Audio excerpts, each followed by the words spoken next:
Hello and welcome back to TPI's podcast, Two Think Minimum. It's Monday, December 14th, and I'm Tom Leonard, President Emeritus and Senior Fellow at the Technology Policy Institute, and I'm joined by Scott Walston, TPI's President and Senior Fellow. Today, we're delighted to have as our guests Giulia McHenry and Wayne Leighton, who are respectively Chief and Deputy Chief of the FCC's Office of Economics and Analytics. The new office, OEA, is a major initiative of the current FCC and was established almost exactly 2 years ago. Giulia came to her current position after serving as Chief Economist at the NTIA. Prior to that, she focused on telecommunications issues at a well-known economics consulting firm. Giulia holds a PhD in economics from the University of Maryland. Wayne previously served as Chief of the Office of Strategic Planning and Policy Analysis at the FCC and as a Senior Economist at the Wireless Bureau and as a wireless advisor to Commissioner Deborah Taylor Tate. Outside of the FCC, he has worked as an economist for the Senate Banking Committee, an economics consulting firm, and as professor of economics at the Universidad Francisco Americana in Guatemala. He holds a PhD in economics from George Mason University. Welcome to both of you to Two Think Minimum. Establishing a new office in the government is not an easy task. What do you think were the major challenges in setting up the office, and what do you think were the major accomplishments during the first 2 years? Very soon after he became chairman in January of 2017, Chairman Ajit Pai gave a speech. It was April 2017, and the speech highlighted his interest in making economic analysis across the agency more consistent in this application. And he announced at that time that he was interested in establishing a new office within the agency that would focus on economics and data.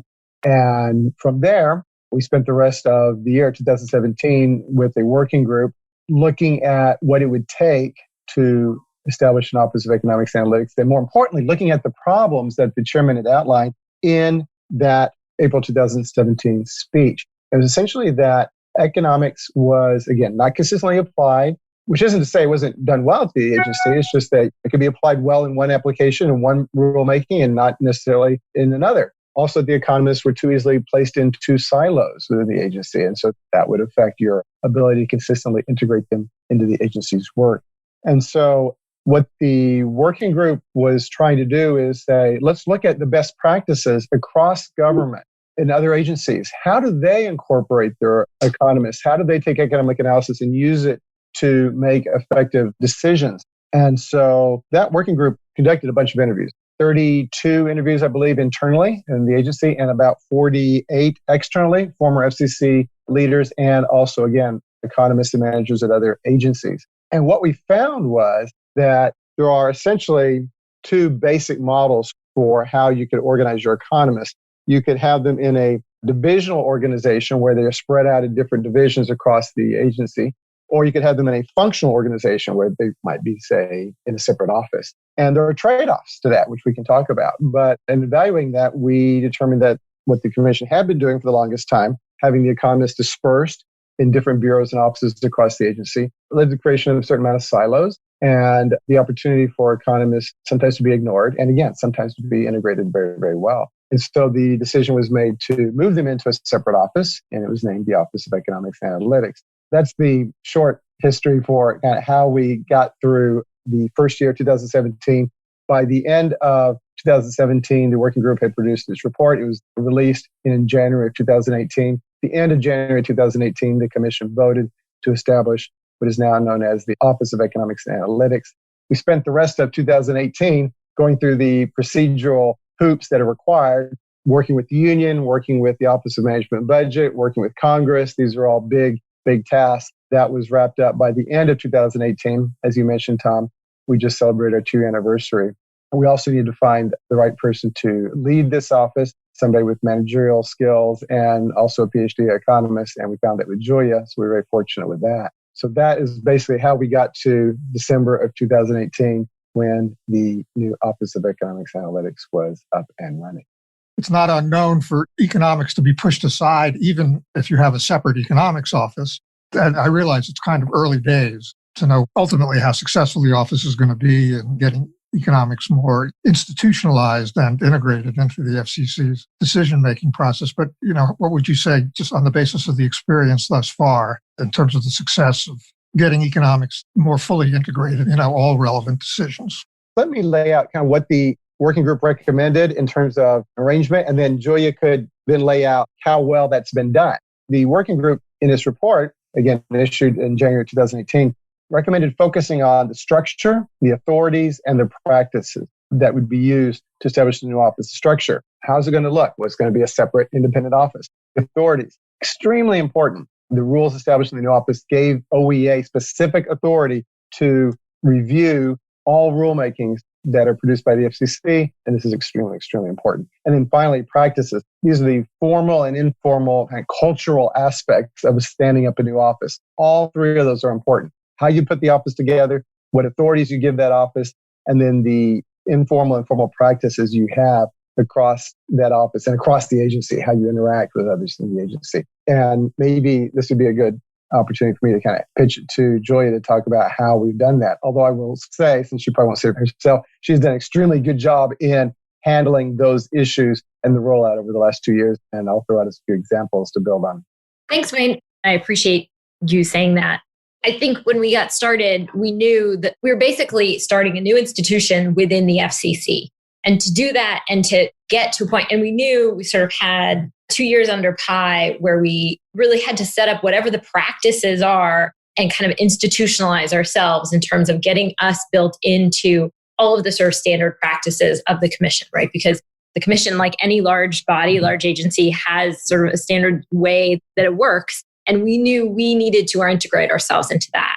And in integrating ourselves, we knew we really had to create a benefit for everybody rather than sort of just be another cog in the wheel or another bottleneck. And so upfront, we focused first on communication and really opening up lines of communication and those relationships, those are informal practices and informal relationships with all of the bureaus and offices. So we started essentially at all levels of leadership, from me at the head of the office on down through to the division chiefs, communicating almost daily with the other bureaus and offices on economics and on the rulemakings.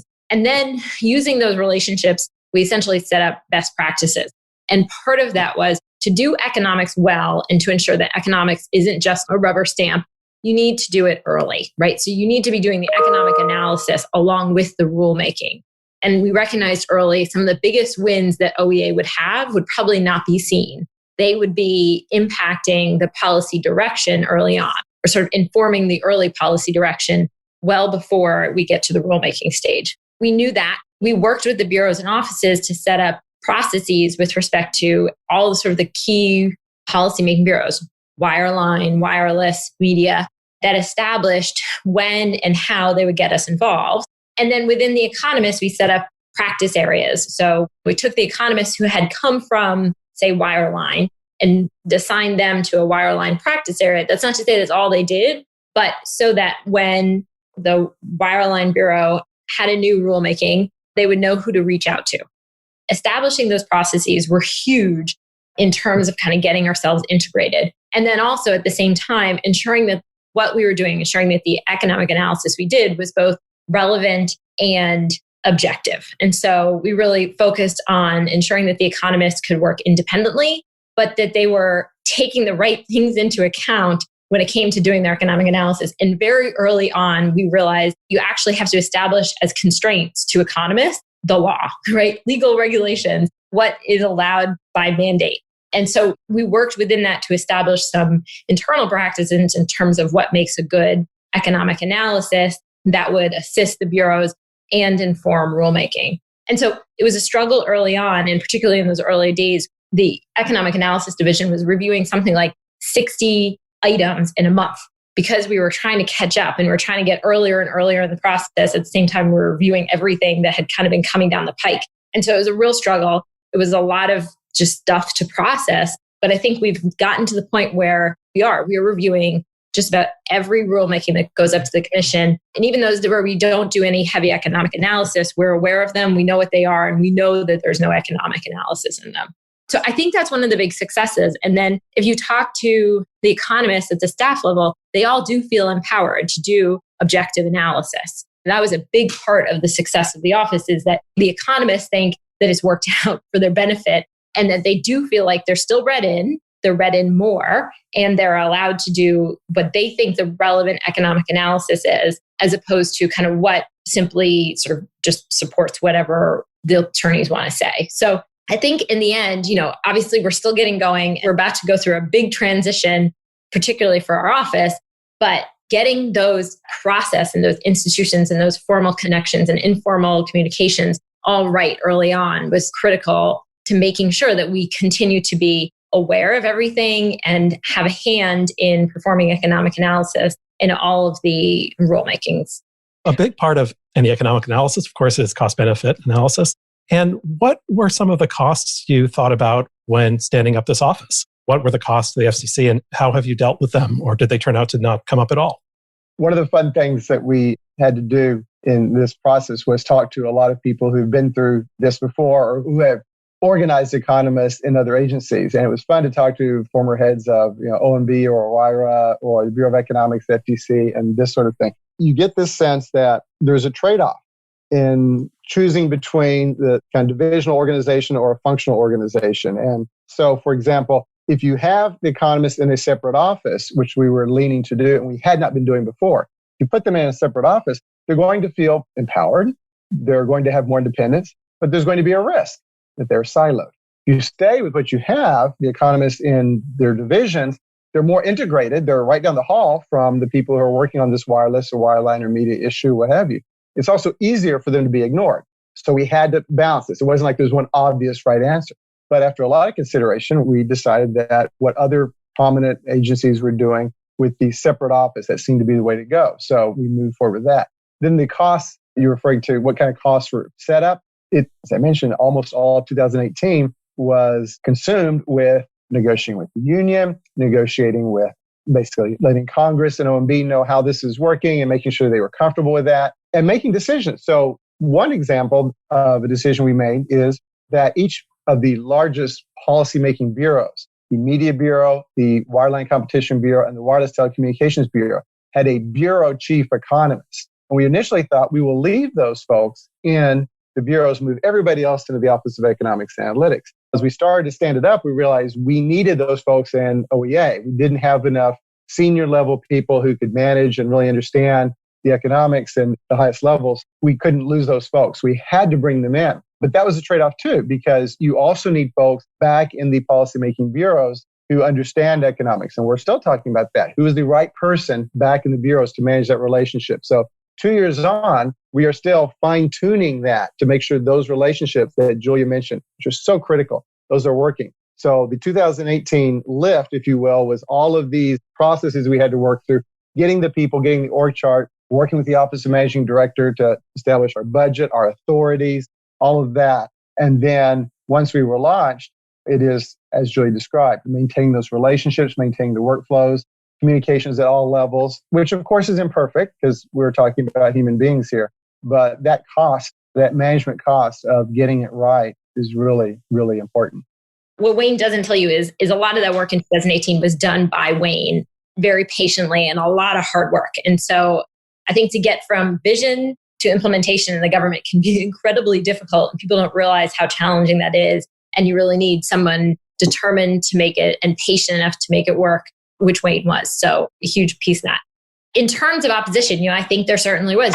And Wayne can speak to this more. I don't know that the union, with respect to the union, for example, there was an opposition, but there were concerns about what this meant for the staff, for the union employees. There was concerns that they would maintain their position or hire, that they would maintain essentially the same roles or more sort of critical roles than they had. And I think there was really some concerns internally. What would happen? Would we be siloed? Was this just a way to put all the economists into a box and then ignore them? And so that was a big piece of what we spent a lot of time doing, is focusing on ensuring that wouldn't happen.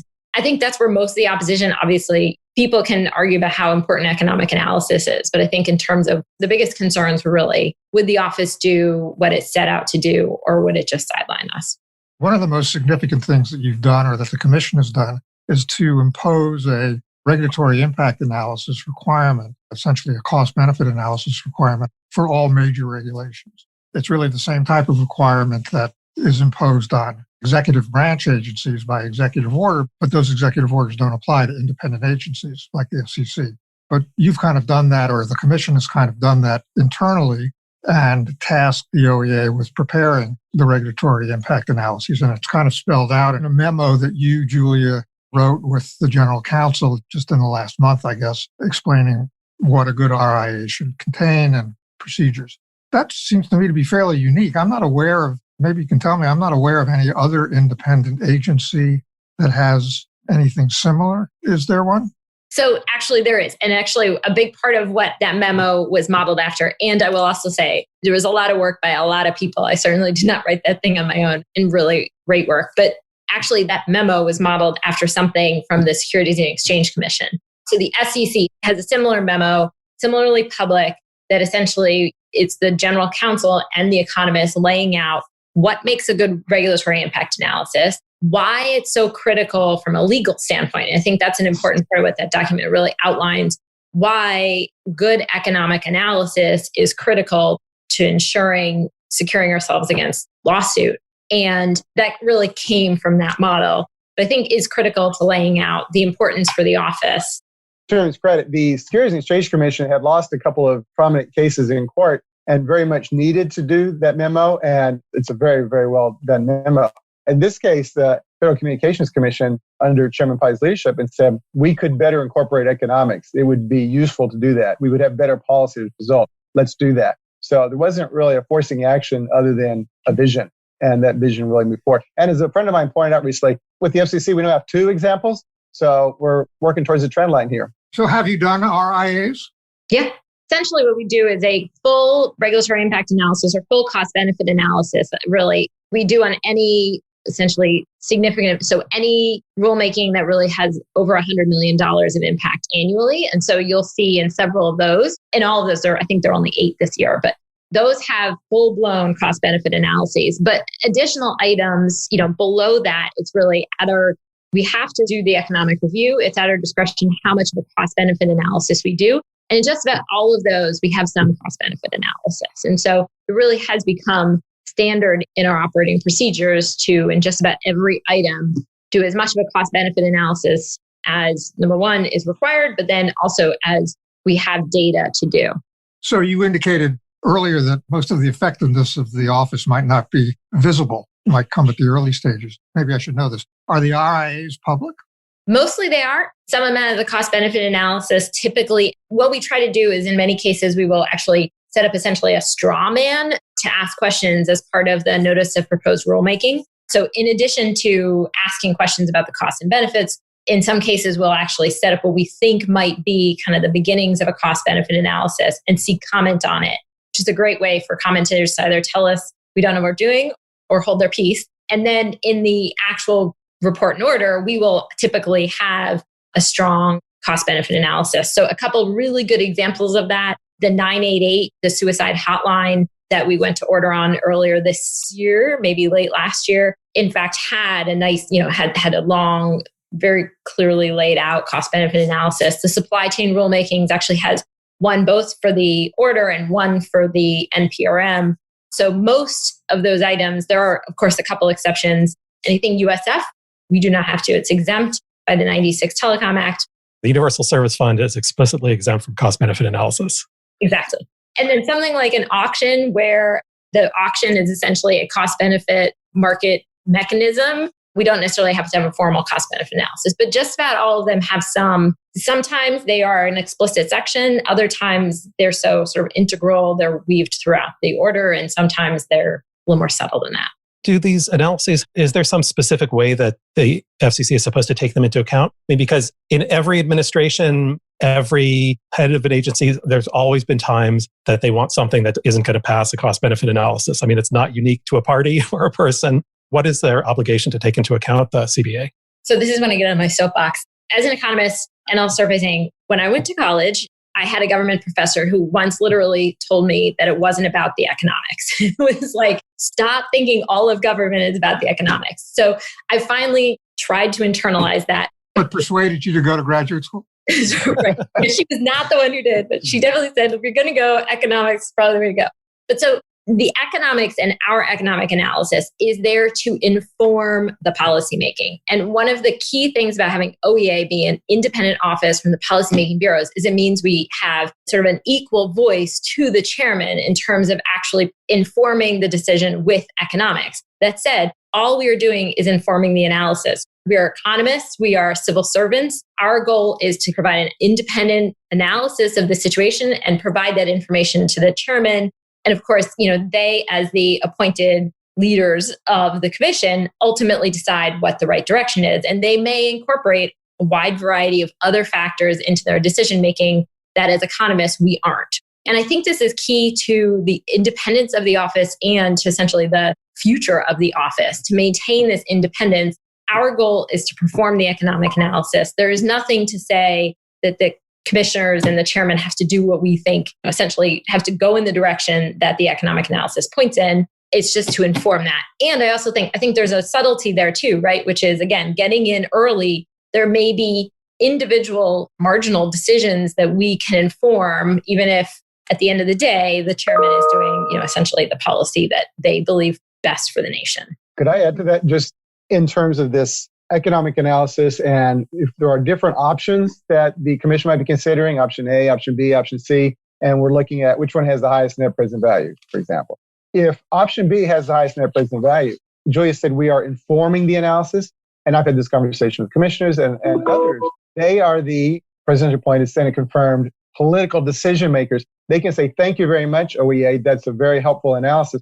When I consider that analysis and other factors outside of the model that you have presented here, I am inclined to choose option C and not option B, for these reasons. And of course, we have not tied their hands in any way, shape, or form. We have, as Giulia said, informed their analysis, and they can consider other factors outside of the model we presented them. That gets a little bit to the question I was asking before about the public nature of the RIA. So, for example, you perform an RIA which shows costs are a lot greater than the benefits. When it gets to the political decision makers, they decide for other reasons they want to go ahead. Doesn't that create an awkward situation?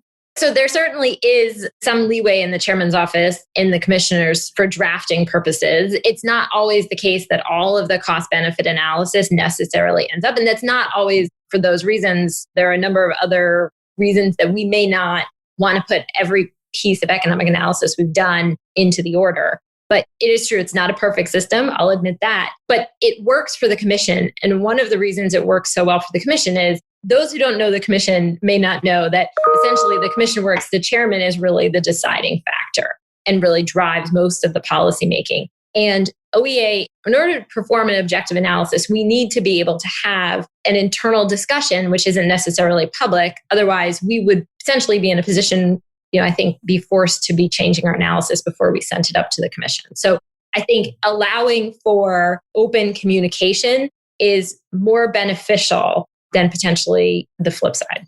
And in the previous model, and other agencies as well under previous models, the economics would have been kept at a much lower level and just not presented to the top decision makers. What we have now means they will be receiving this information.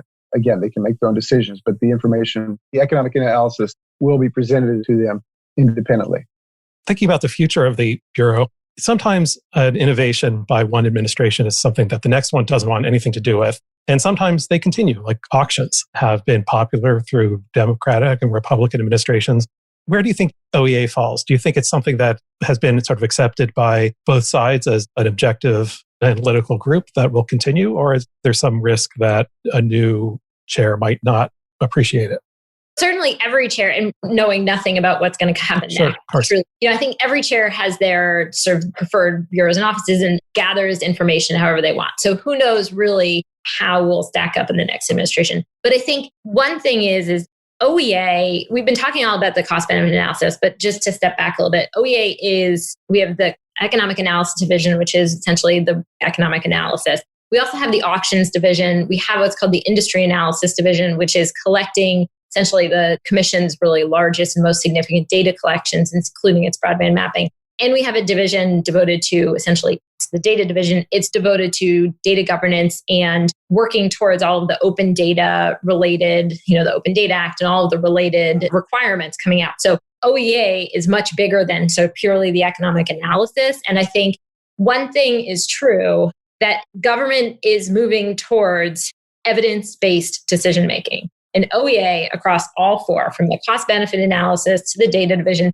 it's all about ensuring good evidence-based decision-making. So any chairman can sort of do what they want, but I think that is really bipartisan. You saw that really, frankly, with the Obama administration too, a lot of evidence-based and a focus on open data and evidence-based decision-making. And in that respect, I think OEA certainly has a lot to offer to any administration because that is such a big part of our focus. I will also say, I'm a firm believer that cost-benefit analysis is party neutral. Both parties, it's again, the political decisions don't necessarily always go along with the cost-benefit analysis, but that really doesn't swing towards one party or the other, in my view. That's why no party likes economists. Maybe that's it. On the one hand, on the other hand. Right. I will tell you a little story. When we were talking to different people from different administrations, and we were very bipartisan when we were trying to set up this office and talking to people, we had this wonderful conversation with Cass Sunstein, who had been Obama's OIR director. We were talking about cost-benefit analysis for the non-major items. So those which are not $100 million or more, and how much effort should we put into it? And I still remember the great quote I walked away with from him was, you have to do a cost-benefit analysis on how much cost-benefit analysis you're going to do. Essentially, we have to be good economists and good managers do this all the time and say, how much effort and how should we apply our resources? But those resources should be applied to help drive better decision-making. And that's something that was consistent across administrations, I think, is the appreciation for that can persist across administrations. Have you had any conversations with the incoming transition team about the office? I don't know how much we're supposed to. There are all sorts of restrictions on what you can say, but there's a landing team at the commission. I think it's a really strong team, all really former commission employees and some people on it with a lot of experience with evidence-based rulemaking. So we have talked to them in sort of the standard operating procedures, and I think the world of them all. So I really do think it's a strong team. Going back a little bit to the beginning, thinking about the name of the Bureau, people sometimes are very particular about their name. So how did it come to be this? And also, relatedly, how did the data group come to be part of this? I mean, as an economist, as an empirical economist, I love that. But I imagine some others may not have. Julia can speak more about exactly how the data division works than OEA now. But early on, if you go back to the chairman's speech in April 2017, he says we're going to step into office and it'll be called something like the Office of Economics and Data. And as the working group was going through all the steps to put this new team together and coordinating across the agency, we realized pretty quickly, OED is very close to OET, the already existing Office of Engineering and Technology. And people rattle off acronyms around the building all the time. And if you aren't a native to telecom lingo, you'd be lost. And we realized that wasn't going to work. So pretty quickly we said, okay, Office of Economics and Data isn't quite right. And also, it's a little bit more than just the data. It's how we're looking at the data. So Julia mentioned that the data division, which is the smallest division within OEA, is a lot about governance. Right now, it's 2 people, and it will grow some. But again, it's the smallest division. They're not gathering all the data across the commission, of course. Matter of fact, the industry analysis division has the largest data collection across the commission, and there's data collection going on within the policymaking bureaus. So we decided not to bring in every single person who touches data or helps collect data or process data across the agency. That would have been ridiculous. It would have been way too large of a new office. The new office would have been way too large. So instead, what we got was an office that brought in the economists and also people working in auctions, as you know, and people doing some of the data collection with the industry analysis division, which had previously been in WCB. So auctions have been in the wireless bureau, industry analysis division had been in the wireline bureau. And then we established a small division to talk about data governance and help set kind of general policy for how this should work across the agency. So when we did that, we realized, okay, we're not actually doing the data collection, but we are helping. We're doing a lot of the analytics and then a lot of the kind of good governance and rules internally for how we look at that data. So Office of Economics and Analytics made a lot more sense. And that was what we recommended. And that's what the commission went with. So auctions was in the wireless bureau. Do you think bringing auctions over helped with the reverse auctions now, which are not just wireless?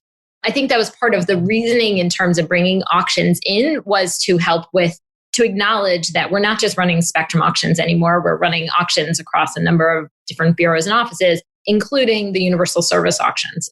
I certainly think it helped in terms of being able to communicate sort of equally rather than have, a little less of the turf war in terms of one policymaking bureau and another. I think it also helped to have closer communication amongst the economists, right? So auctions has a fairly small group of economists, but there are some very famous economists at the FCC who spend a lot of time focusing on auctions, very smart economists, I should say, as well. So, I think having us all under one office actually made that communication better. And I think that certainly has helped auctions in a number of ways and really helped all auction design at the commission. It's subtle, but I think it's really made a big impact on that communication, which is so essential to good auction design. Auctions team was established with the Wireless Telecommunications Bureau in 1994. And over time, as Joy said, it grew from doing spectrum license auctions to also doing auctions for licenses within the Media Bureau, and over time, reverse auctions for subsidies that were overseen by the Wireline Competition Bureau. So it made sense to have that within OEA where they could serve all of the different offices across the agency. So if you think of the office as a consulting team that's serving all of the policymaking bureaus, you'd want that auctions team in that office, the Office of Economics and Analytics. I should also say the other thing, that because OEA has the Industry Analysis Division, which is collecting the broadband data and doing the broadband mapping, that has also helped that communication, right? So now we have the data collection, which essentially is what the universal service auctions are riding on in the same office with the auctions. It's actually really helped with logistics, number one, but also number two, I think in terms of thinking what's the right data collection to inform the auction, that's helped that communication quite a bit as well. You're working on the new data collection, the new mapping efforts? Yeah, well, what's now the digital opportunity data collection. Taken a long time for me to get that all in one breath. But yes, we're continuing to work on that. And whatever that is as it stands up, that will be within OEA, an enormous amount of what we are doing. But it's one of those areas in where having the economists be in the same group with the data collection folks in terms of designing the collection so that it effectively does what we want it to do is really important. So you've had interesting careers. Giulia, you came from economics consulting and then NTIA and then the FCC. How is the NTIA different from the FCC? I mean, they do different things with telecommunications. How is working at these places different? I mean, number one, I think both places have incredible staffs. So both places have very hardworking staffs, really good people to work with. And I enjoyed working at each one of them. I should also say my role was a little bit different. So when I was at NTIA, I was like the only economist at NTIA. So I spent a lot of time focused on the engineering. So that was a little bit different. NTIA is very much focused on two things, on the executive branch and on spectrum management from the federal side. And that it turns out to be much different from the FCC, which is much more outwardly focused. So we are focused on industry and on ensuring access to spectrum for commercial and non-federal users.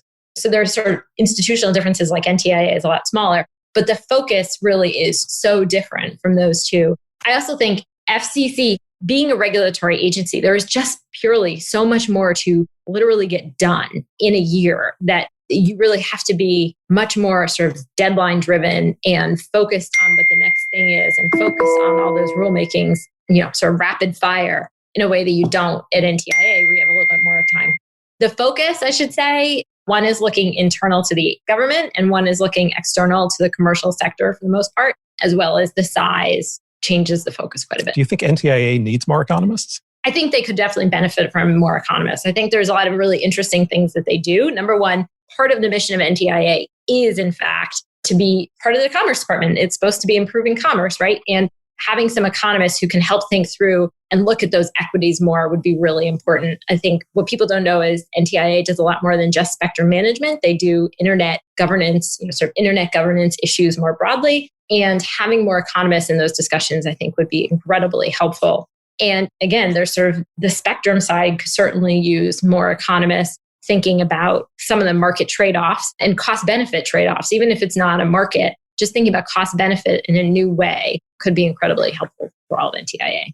They also have a really cool CPS survey collection, which could use more economists. That's true. That's an incredibly useful tool. Wayne, you've been at the FCC for a long time, and people generally hear about the revolving door between industry and government and debates about whether that's good or not. But people also, I think, realize that sometimes people at agencies are involved in passion projects that have nothing to do with making money. And you've been involved, as Tom said in his intro, with this university in Guatemala. And I don't know if you want to talk about that a little bit, because it's a really interesting project.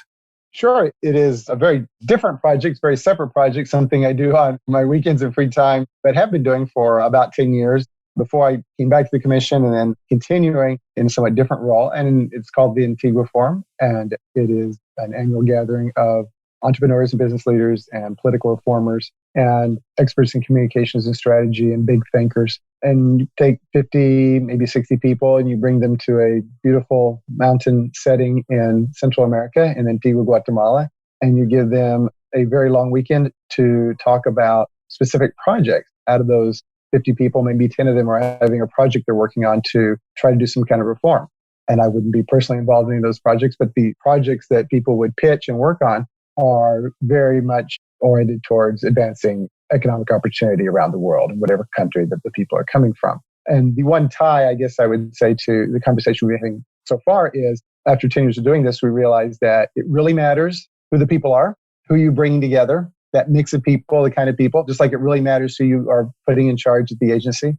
And it really matters the process that you have in place, meaning the rules of the game. In this case, this Antigua Forum gathering in Guatemala, what are the rules for engaging each other over a 3-day weekend? But what we've been talking about for the last 45 minutes are, what are the rules for different employees and staff and managers within the FCC to engage each other and do economic analysis. So you've kind of allowed me to draw a thread between what I do on my weekends and what I do at the FCC, and that is helping people think about how much the rules of the game matter in any organization, whether it's a nonprofit, a government agency, a for-profit corporation, or anything else. The structure in which you align people and the rules in which you allow them to engage each other. And if you do it right, you put the right rules in place, people find ways to engage each other and create value and make beautiful things happen. So it's been a lot of fun to do that and watch that grow on the side. And then it's been an absolute joy for the last 3 years now to be working on standing up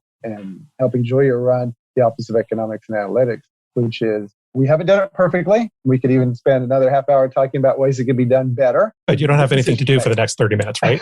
Right. We have to go make it better. So we're going to have to sign off here. There is certainly, you see how much rules matter. See how much, if you take a step back and say, how can we create the right organizational environment for people to engage each other, whether it's over 3 days or whether it's over the next decade or two, you can create some really good results because people are fascinating critters. You put them in the right set and they do wonderful things.